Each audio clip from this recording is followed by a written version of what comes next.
Hello everyone, this is Nayiri from Low Carb and Fasting. Well, our guest today is from Britain and he comes with quite the resume, so let me sum it up for you. He holds a first class honors degree in strength and conditioning from the University of Plymouth. He holds a foundation degree in sports performance from the University of Bath. He's an accredited coach, a qualified British weightlifting instructor. He's also a certified nutrition coach. I will let him cover the rest of his bio. Andy Taylor, welcome to Low Carb and Fasting. Thank you very much, Nari. I appreciate you inviting me on. It's great to be here. Andy, you're the founder of TaylorMadeRehab.com. Now we'll talk about the services you offer there. But before we do that, I'd like my audience to know that you are, or you were, a professional football player. So tell us about that. Yeah, sure. I started my career at quite a well-known football club, Manchester United. So it was a bit of a boyhood dream for me, having been a Manchester United fan, family of Manchester United supporters. So I couldn't really support anybody else. So yeah, the opportunity to go to the biggest club that I feel in the world was an amazing experience. I'm from the south of England, southwest, so quite a long way away from Manchester, and outside probably the hotbed of football in the UK. So if I wanted to play for the best and at the highest level, then I was always going to have to travel, and it was fortunate enough that I had the opportunity to go to Manchester United and start my sort of playing career off there. And then did you move to Exeter? I did, yeah. So I had a few problems with injuries while I was at Manchester United as a 14-year-old. When I started, there was something first picked up in my knee that caused me quite a few issues, and I ended up having 2 or 3 operations by the time I got to 19 years of age. So it was advised then that maybe that I should possibly think about another career, and the condition really potentially could have been down to maybe my metabolic health, but that's maybe something that we can discuss as we go, because I've obviously learned a number of things as I've got into this space in terms of health and implications of that, and particularly around kind of joint issues as well. So that may well have been the reason why I had that issue. But I decided as a 19-year-old that I didn't want that to be it. I ended up coming back home and trying to kind of resurrect my professional football career at Exeter City, and as it turned out, ended up playing against Manchester United in the FA Cup, which saved Exeter City Football Club, really. It was in 2005 we played that game. Exeter City had gone through a bit of a process where actually the supporters own the football club now, and they had a few kind of financial problems at the time, and having that opportunity to play against Manchester United in the FA Cup really saved them and enabled them to have some finances that allowed them to really rebuild the club. And they're probably one of the best financially run football clubs in the UK now, and they produce a lot of young aspiring talent that have gone on and played at the highest level and played for England recently. So they have a really good caliber of coaching and a really good reputation for producing young footballers now, which is amazing to have been a part of, setting that off at the time. So yeah, it's an amazing story, really. Mhm. Andy, I think what's fascinating for me is that at some point, as a young man, you decided, I'm going to go to university because Yeah, this isn't very common, right? So you take the football path and then people keep on playing football and that's it. University is yeah. just left to one side. Yeah, I Happened. think my experiences as a young player at Manchester United and experience injuries kind of really gave me an insight into rehabilitation of injuries, learning about my body, and being in a physical state to be able to deal with the rigors of sport. So I always knew that that was something that I was going to go into from that stage. I had a real interest in that. And when it came to the point at Exeter where I felt that I should maybe look longer term about what I was going to do as a career, the timing came about kind of 27, 28, where I was able to still continue playing a little bit part-time, but start to do my studies alongside it. So along with my wife, who I run TaylorMade Performance with, she was a physio at Exeter City, so has a good background of working with athletes, and we decided that long term we'd like to set something up where the support that an athlete gets, we'd like to be able to offer that to the general public as well and really support them through that rehabilitation process, because a lot of people seem to get left in that situation of not really knowing what they should do or how much they should do or whether it's the right thing to do when they've kind of suffered an injury or indeed had a big operation where they are given a little bit at the start, but then not really shown the whole process and getting them back to doing the things that they really want to do. So that was kind of the premise of what was born in terms of our business, in terms of TaylorMade Performance. So let's talk about TaylorMade Performance. So what are the services you offer? It's in Exeter, right? It is, yeah. We're just outside Exeter, and we've got a clinic that we run at our home. So we have a treatment room, which also doubles up as our kind of testing room as well, our metabolic health testing, which I'm sure we'll discuss. And we have a small gym space as well. So we run Pilates classes, which what my wife runs. We run small group strength training classes, and we run that from youth level all the way through to people in their older years, let's say, and anything in between. And injury treatment and rehabilitation process, and there's a bit of a crossover between myself and Claire in terms she'll deal with the early stage treatment and rehabilitation, and then they'll transfer into some later stage work with myself. And then they tend to kind of stay on with us because they start to see the benefits of maintaining their strength and improving that over time, and certainly as they age, wanting to be in the best kind of physical condition that they can possibly be in. I've seen some of the videos, charming videos you've posted of young children and how Yes. you're training them. And I mean, this is why you say you have a keen interest in youth athletic development. That's Yeah. encouraging.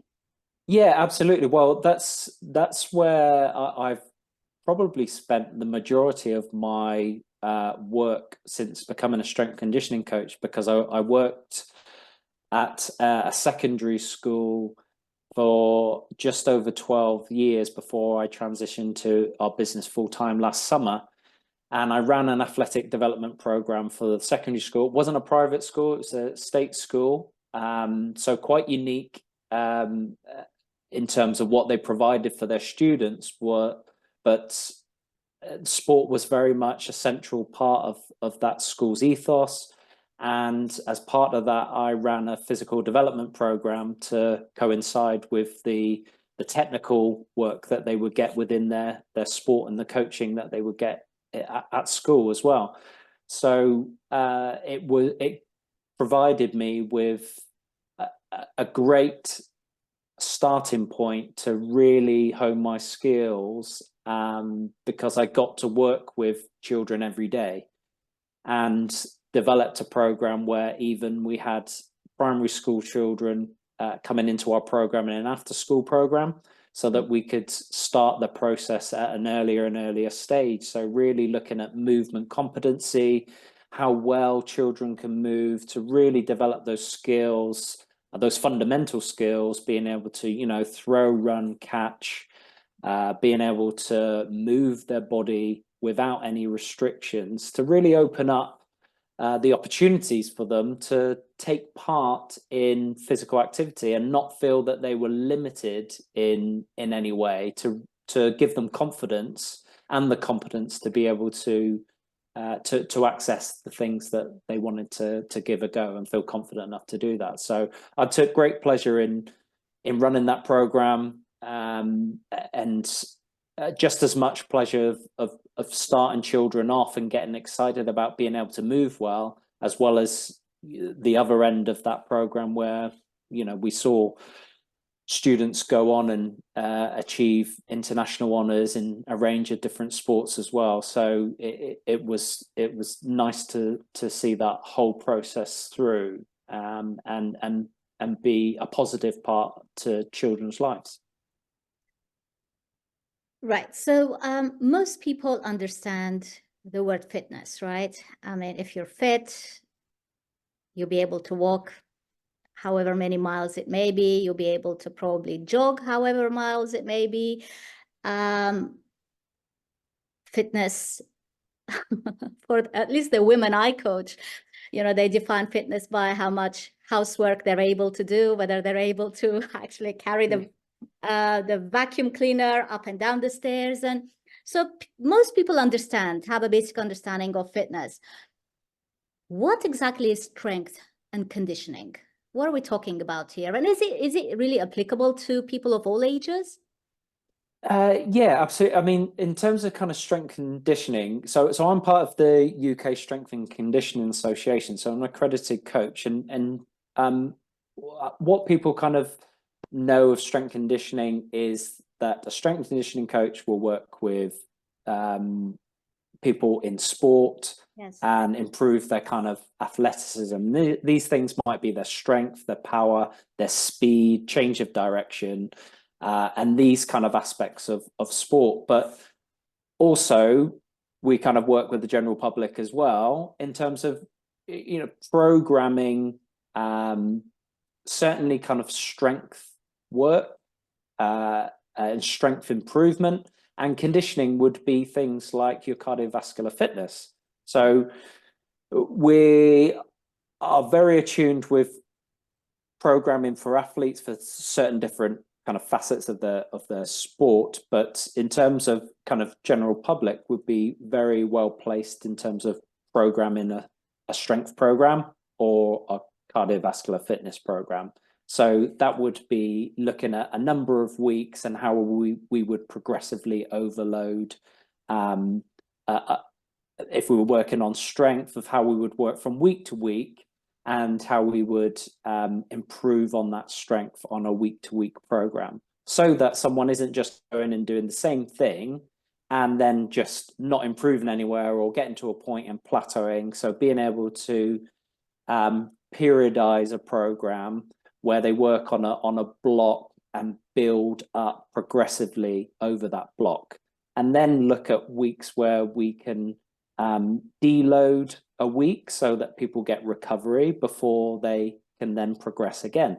So there's something called the general adaptation syndrome. So when you progress something, you're putting a stress on the body. And if we continue to stress for that, then you start to get diminishing returns. So it's being able to program it in such a way that there's a build up, an improvement, and then given time to recover before the next phase or block to build up again. So we're continually making progress, but there are some kind of undulations in that programming to make sure that people are still improving. So we'll continually assess that along the way, and that might be in terms of like distance covered if we're looking at cardiovascular fitness, or if we're looking at strength in terms of the weight that might be lifted or the volume that the person is being able to lift over a period of time. So that's what we'd be continually assessing, that people are still making the improvements to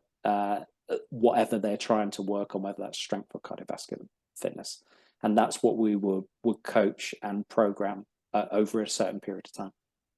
So for someone like me, a middle-aged woman, I go to the gym every 4 days a week, I would say. So I want to prevent frailty. That's my goal. I don't want to become weak. I want to have stronger bones. So I do weightlifting, I do bench presses and all the rest. How important is it for someone like me to also incorporate conditioning exercises? Yeah, I think it's really important. I think if you look at cardiovascular fitness in terms of mortality, then there's a real importance there to improve your cardiovascular fitness, and particularly in women, it's kind of shown that those with higher cardiovascular fitness tend to live longer. So absolutely, I think there's definitely a balance there between the two. And you mentioned in terms of strength and why that would be important in terms of osteoporosis and being able to do the things that you want to continually do for as long as you possibly can. And cardiovascular fitness kind of plays into that as well. And there are many different ways that you can achieve that in terms of. I was going to ask you, what could I do? Yeah, so there's kind of longer duration work that you can do.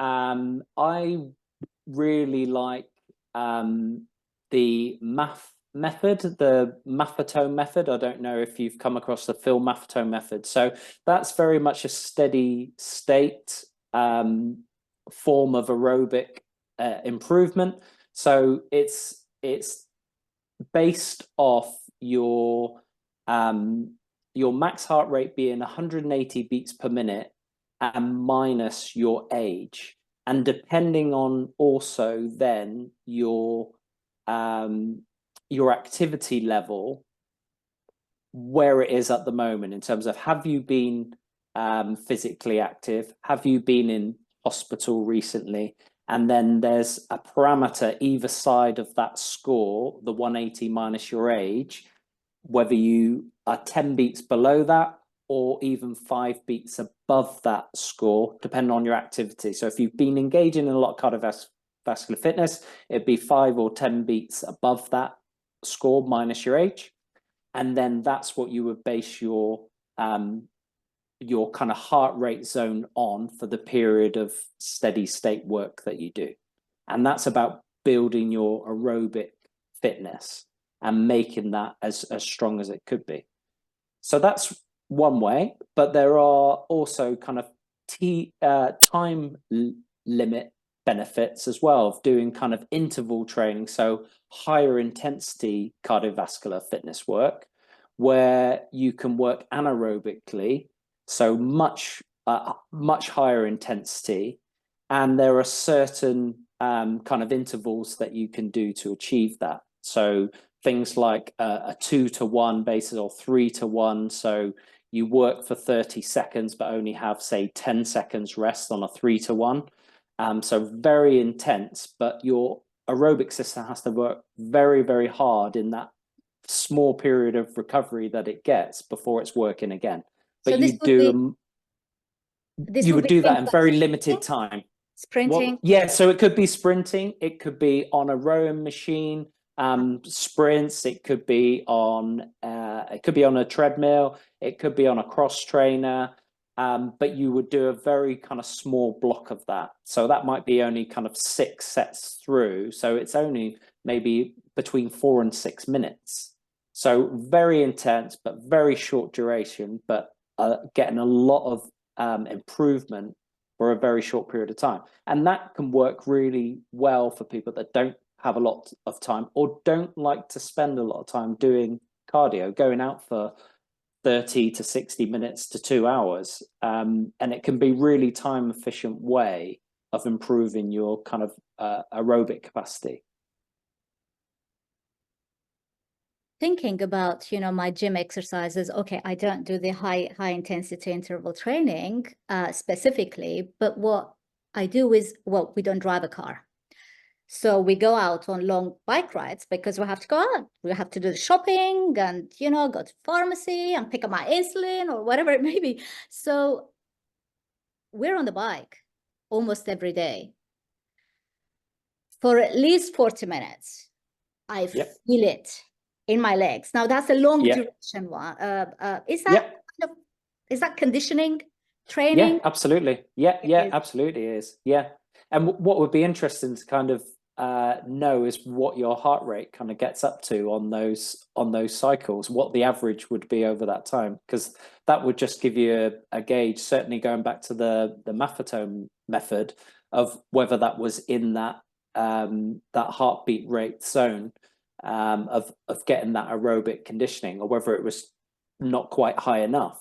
So that would be interesting for you to just measure. assess, measure, and just see where it does get to on those rides, or whether it's just very leisurely, or I don't know kind of what the undulation of the ground is like, whether there's lots of hills or not, because that will obviously raise it quite a bit. So I avoid the hills, so I prefer taking the longer way as long as it's flat ground, but I'm not quite there yet to tackle the hills. Going down a hill yes, on the bike is definitely more kind exciting of going fun. down. It takes me to my, childhood sort of years, but going uphill is a struggle. However, I'm working on it, Andy. I'm working on it. So, okay. So where does nutrition come in, In what we do? attaining overall health? Yeah. Well, from I think my journey has certainly changed over time from being an athlete and the information that we were given as an athlete to fuel our body. It was all around kind of carbohydrate loading. And when I think back to when I was playing and what my diet looked like, but also other preparation in terms of like the drinks that I would make up for my training sessions. And that was before training, that was during the training session and after. And they were all based around a certain amount of carbohydrates in the drink, with a big load after as well. So like double the load after, because it was like, I need energy for the session, during the session to keep me going, and then I need to replenish it after. Mm-hmm. And then every meal was then based around, well, I need energy then for the training sessions tomorrow, and then we've got a game coming up, so I need to make sure that I have enough on a Friday evening in readiness for a game on Saturday. So that was a continual process. And now when I look back, I feel like that I wasn't always in the best condition that I felt I should be. And the two things that stand out for me was, one, having all that energy and thinking, there were a lot of times in games and training session where I felt like I didn't have a lot of energy, and I couldn't work out why that was the case.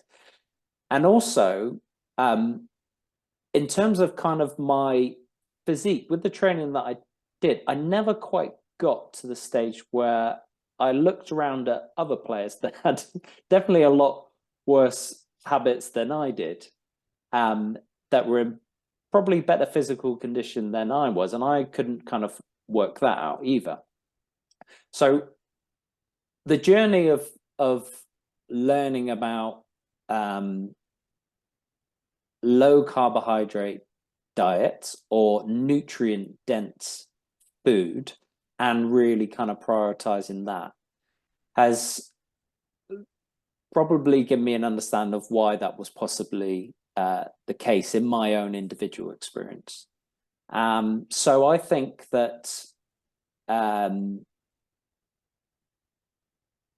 nutrition is hugely important for people that struggle with their body composition, and that can be athletes as well, even with doing the amount of training that some do. But I think it's there's still some individualization there in some people that can deal with a lot of carbohydrates, and there are ones that don't. And I think there are certainly a lot that don't, and that could be certainly a big reason of why they don't perform or they don't get the results in their health that they feel that they should do, or that the work that they're putting into it should produce. And I think there are certain reasons for that in terms of kind of insulin resistance and metabolic health and these kind of underlying aspects that I've certainly started to understand over the last kind of 5 years or so with the training that I've done with the Nutrition Network. That's really kind of opened my eyes from a general health perspective, but also the potential that that has in terms of an athletic population as well. And I think that metabolic health checks, certainly when we look at the general population, there's a huge need for people to have some understanding and assessment on that. But I think also with athletes as well, because of the type of environment that they're in and the food states and what they're advised in terms of carbohydrate loading, that there are a number that could be potentially harmful to their long-term health. And without assessing that, we just don't know what potential implications that has. And therefore informing those individuals that may really struggle in that sense to look at alternatives that they could do to benefit their health first and foremost, but also that could potentially improve their performance as well. Two things came to mind. You're talking about carbohydrate loading before the exercise, during the exercise, after the exercise, the night before the game.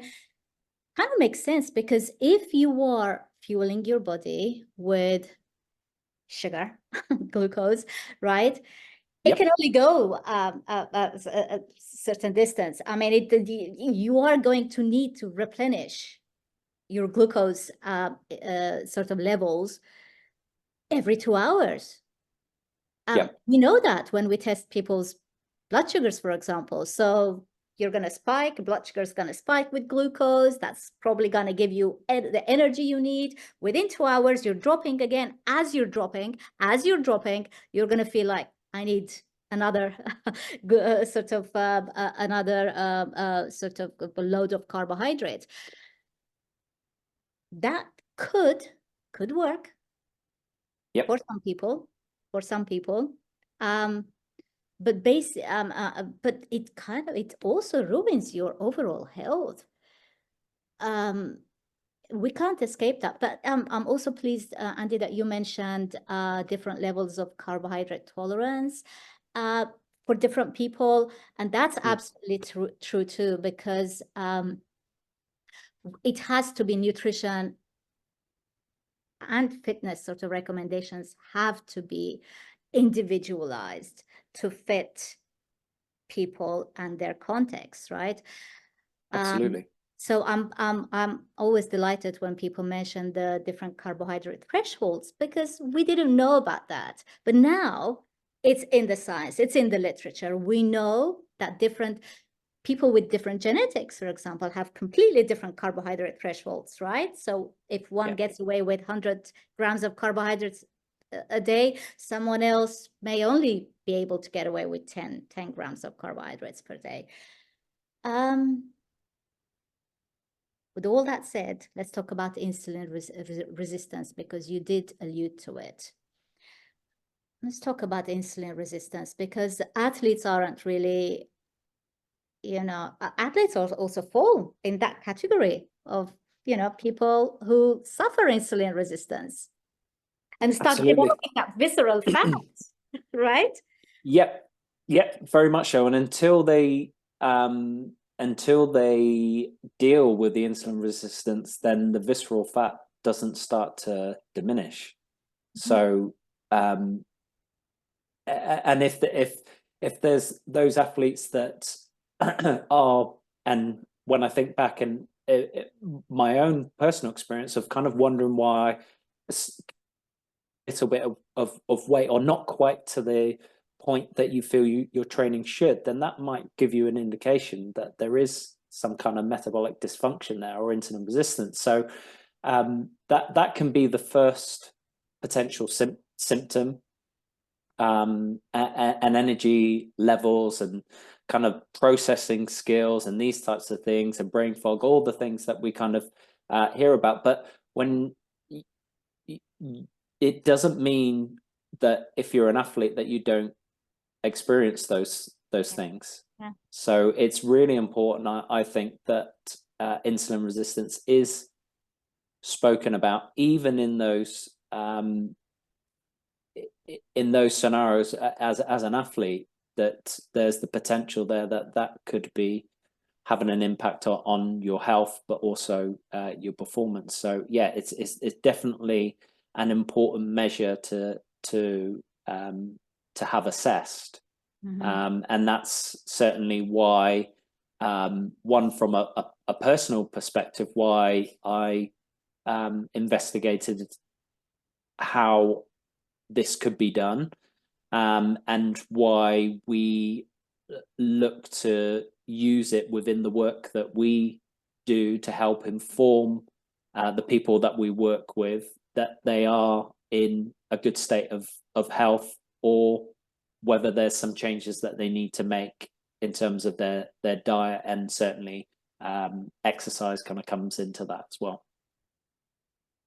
Yeah, I think, it's we've busted the myth that, athletes are immune to metabolic dysfunction. Hey, they are training hard every day, so they need all those carbohydrates. No, actually, with most athletes aren't any different from non-athletes. So they're also susceptible to metabolic dysfunction in the same way as non-athletes are. So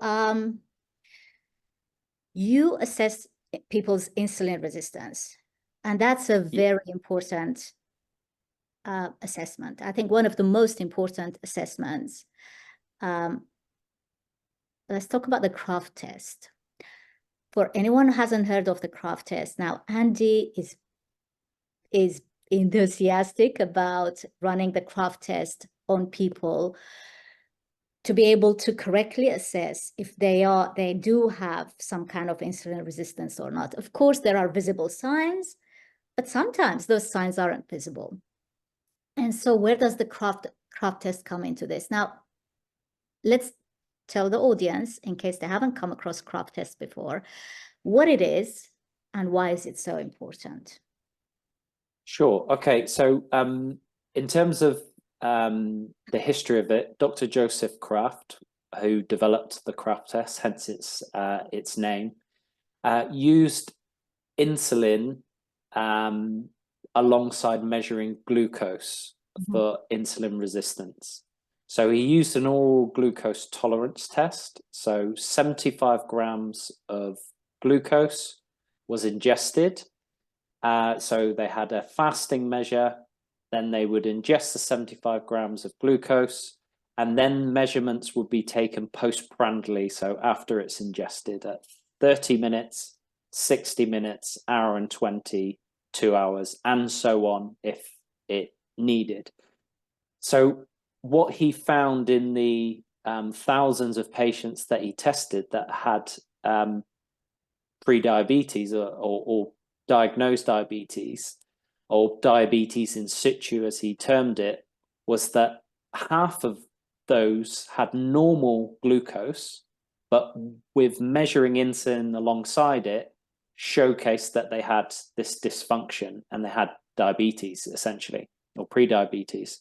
So if we don't measure insulin, we can miss the diagnosis at its earliest point. And he states that insulin is a much more sensitive marker, and certainly with the work of Ben Bickman has certainly highlighted this, that insulin, much more sensitive marker than glucose, so it can show you a lot earlier in time that there's dysfunction there, and therefore you can be doing something about it or making changes to improve your metabolic state and that dysfunction before it gets to a point of full-blown diabetes. So the importance there is that it's the earliest marker.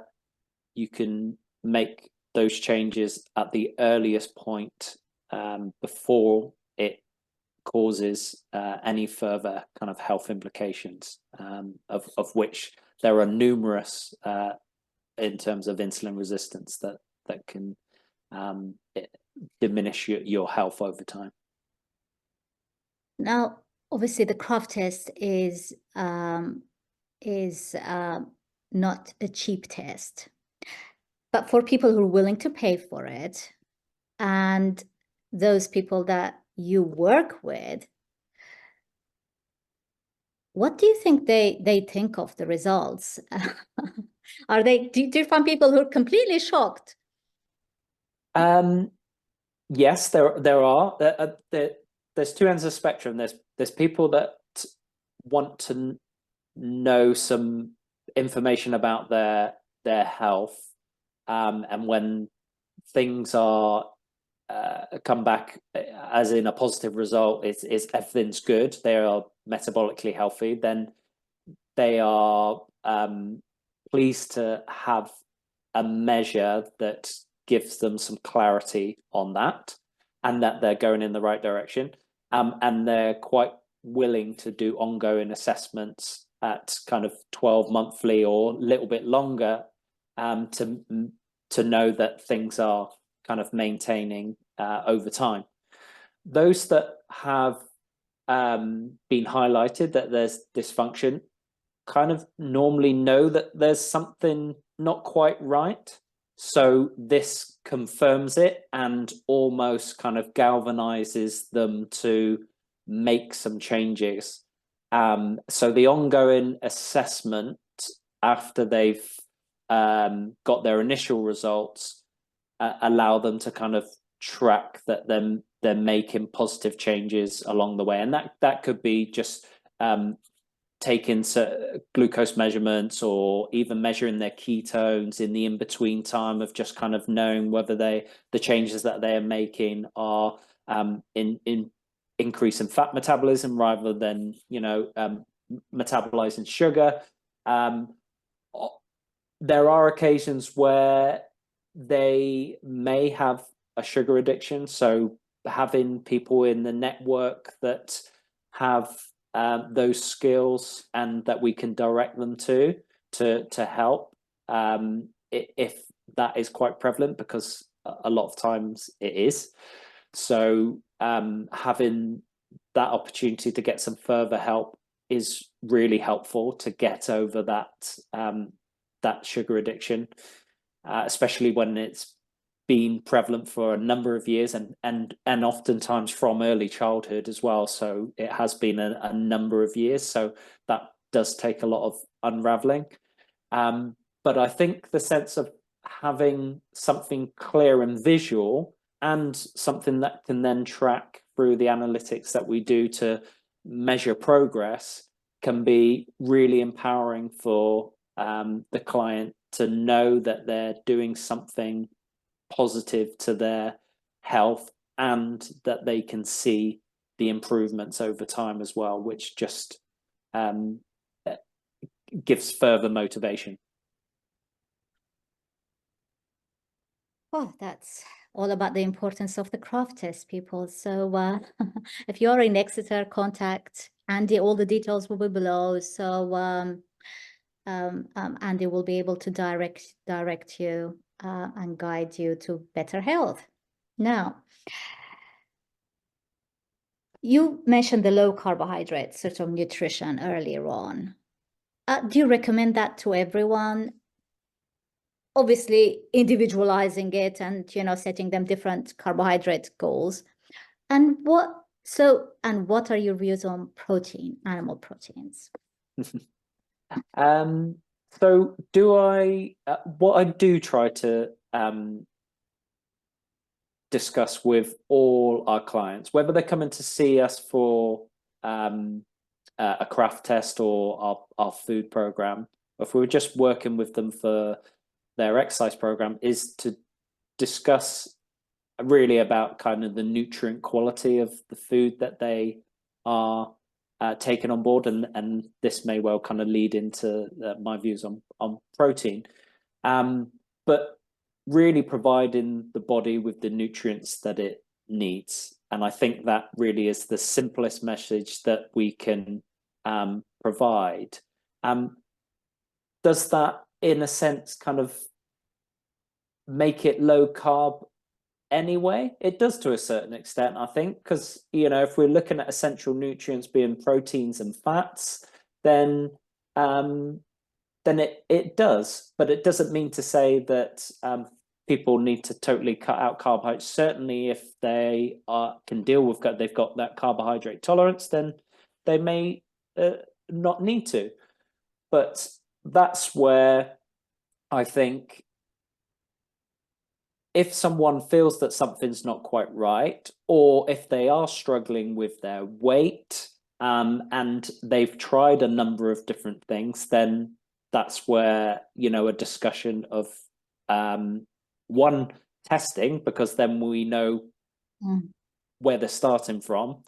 And then two is, by eating low carb, does that start to do something different than the outcome that they've had trying lots of other diets or calorie restriction and these types of things. So I think it does come around to having that conversation, but as someone comes through the door, that's certainly not a conversation that we start with, and it all depends on kind of what they're coming to see us for, because we have a number of different services that we offer. But in terms of kind of weight loss or improving their health, then it would certainly start around kind of nutrient quality of the food that they're taking. In terms of kind of animal proteins, maybe because I've been listening a lot to Dr. Georgia Eid recently, and thinking about the whole kind of amino acid profile and the improvements in kind of brain health, then I think animal proteins do need to be in the diet. But if someone is vegetarian, then I absolutely respect their views, and just trying to look at ways to make that diet as good as it possibly can be in terms of the nutrient density of that diet that it possibly can be. If they're exercising and doing resistance work, then protein absolutely is going to be beneficial in terms of recovery, and it improving the recovery of the muscle, and the preparation for the next exercise sessions that they have. So absolutely, it should be part of their everyday meals in improving their health, improving their recovery, and yeah, just the general kind of preparedness for their daily activities. I think that was a very smart answer, because I really like the idea of you focusing primarily on the density of nutrients in foods. And, by doing that alone, you've already eliminated foods or so-called foods that come in boxes. Yes. With 300 ingredients that we cannot even pronounce. So by doing that alone, you're already on the right sort of path, right? I like that, because if you look at nutrient density, you're not going to find it in cookies and biscuits and all those rich tea biscuits I used to do. Yeah, exactly. Yeah. As a diabetic, I did that because they told me, hey, just take insulin and eat whatever you want. So now, I also work with people who are vegetarian or vegan. It's not always easy to convince people that, you know, including animal proteins could be beneficial for them. I do say that though, and say, well, if that's not an option for you, we now have to focus on what other foods you get your nutrients from, because my focus is very similar to yours, Andy. It's about nutrient quality and nutrient density. I also throw in affordability in there, because that's a common problem we're all facing these days. Let's I want to ask you a question. So you've probably experienced that before. Now, I suffered from diabetic frozen shoulders. So you were talking about joint pains, etc. So so I literally woke up one day, it was 2018. I was still vegetarian back then. I didn't eat meat or fish.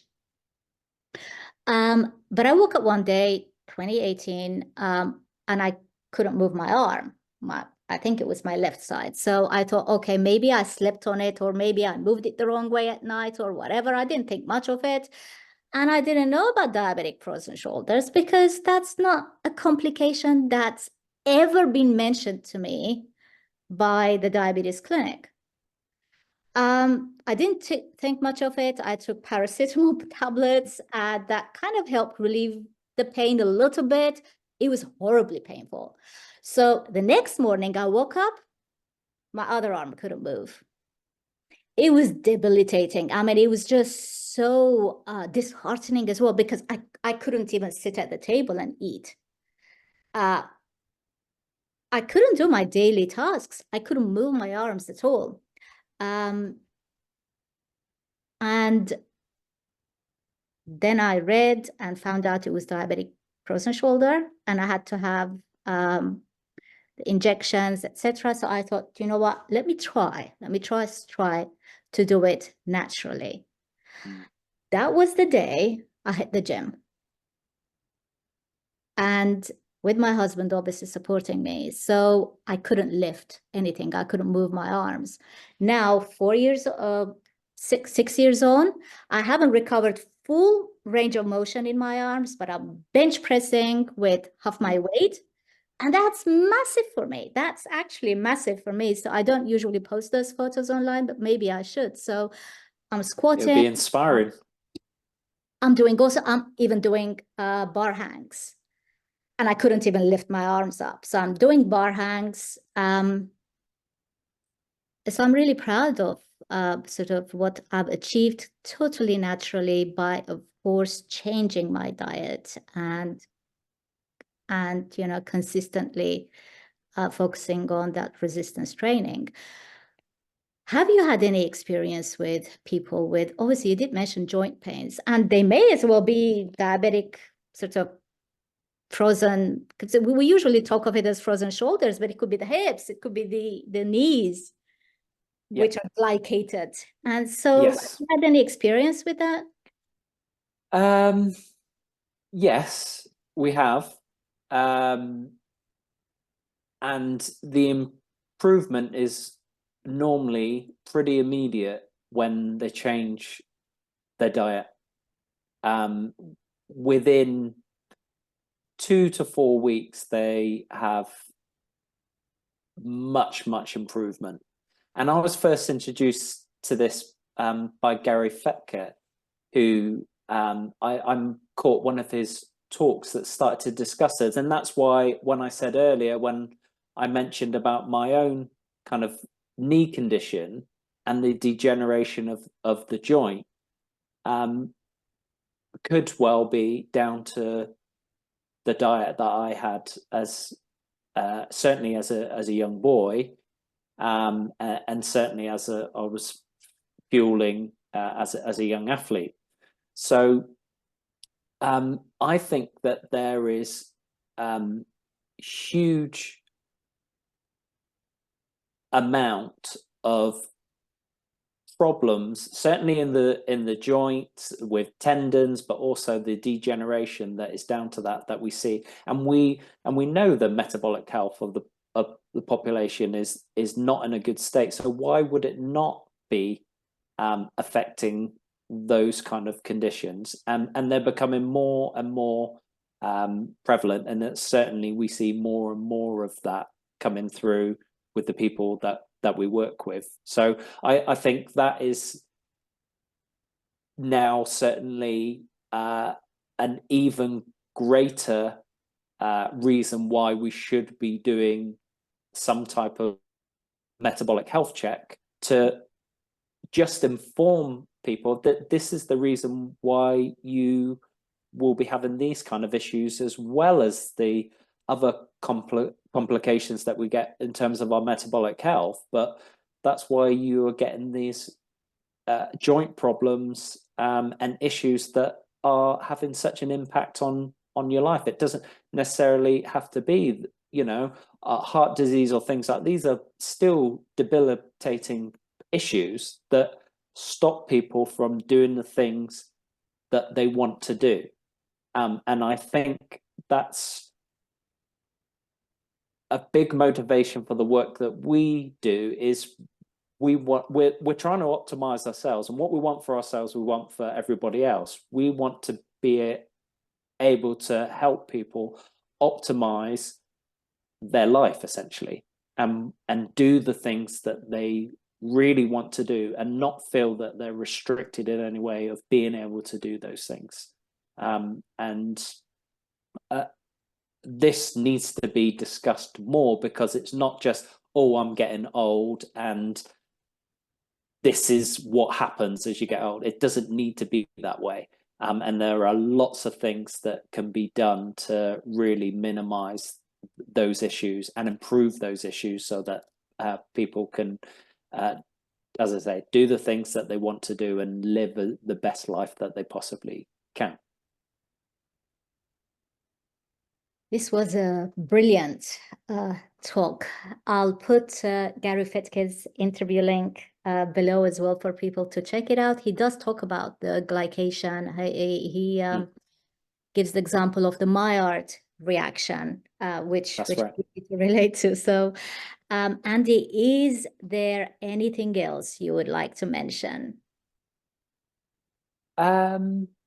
What I would like to mention, because it's what I'm involved in, is that anyone that's thinking or not kind of doing any resistance work, is that there shouldn't be any barriers to it. There's always alterations and things that can be done so that someone can start somewhere. And if that's just being able to stand up and sit down to a chair and start there, there's loads of different variations and progressions out there that can be made to just work with your own body weight. So you don't have to pack a gym bag. You don't have to go down to the gym. That doesn't need to be a barrier. You can do things at home, and you can do things in a very short period of time and make them very intense by just really slowing down movements as well. So people can really work on their muscle and their strength and improve their everyday life by just bringing those types of activities into their lifestyle.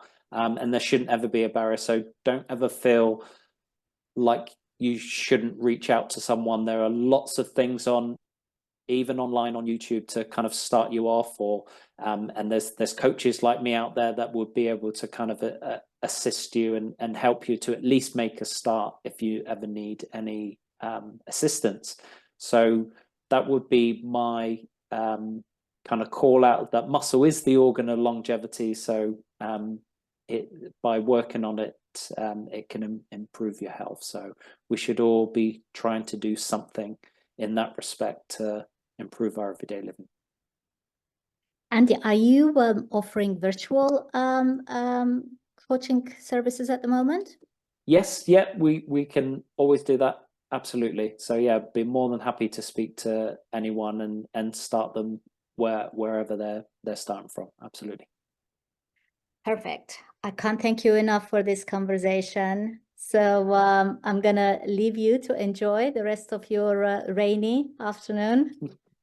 Did you say it was raining or grim? It's pretty grim out there. I just picked my two children up just before I came onto the call, and they've been on a football camp today. So you can imagine what state they came back in this rain and mud. But they seem to have a good time. So oh, that's brilliant. it was That's all what good. counts. I was about to say they're ready for the washing machine. Oh yes, yeah. They were stripped and Give them a tumble. sent straight upstairs. Yeah. Okay, this has been wonderful. This was a wonderful conversation. Thank you so much, Andy, and bye for now. Bye bye.